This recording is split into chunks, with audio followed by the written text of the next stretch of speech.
Mga estudyante sa pirang classroom sa Julian B. Militon Elementary School, pig-ibakwar, makalis liwat na bahaon ang pirang porsyon kan eskwelahan. Iba pang parte kan syudad ni Naga, binahaman. Uyan report ni Rosie Nieva.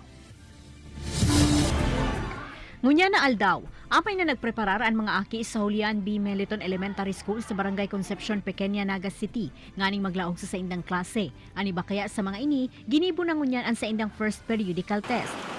Alagad pasado alas 8 kasubagong aga, kan magpuunang maglangkaw ang level kan tubig sa porsyon na ini kan eskwelahan huli sa padagos na pag-uuran.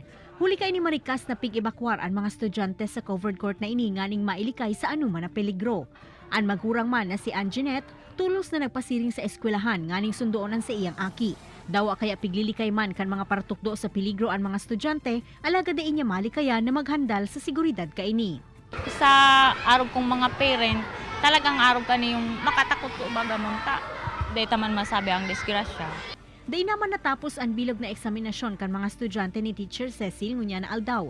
Ini makalis tulos niyang pinabalyo sa salbadong lugar an sa iyang mga estudyante kan nagsupay na ang tubig sa spillway na ini sampang kan sa indang classroom. Kaya ako nag-expect dahil every time na nagbabaha siya, dahil man inaabot.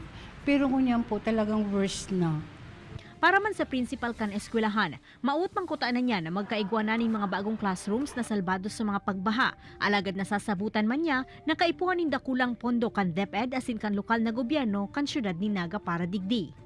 Ang ano ko kani, sabi ko na nga sa DepEd, kung dahil mapapakarang drainage system kang Concepcion Pequeña, taig di nag-aagi sa mga tubig, i-relocate na lang ang school. Mientras tanto, apuwersa na sambitan ng lugar.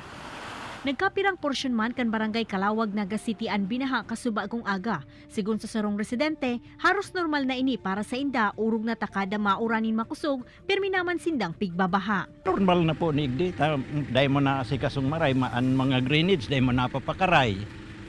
Kaya yun na po ni. Pangapudan man kaini sa kapwa mga magurang na bantayan ang sa indang mga kaakian, nganing makalikay sa helang nadarakan pagbaha. Kaibanan si Jovel Obiso, Rosie Nieva, Balitang Bicolanja.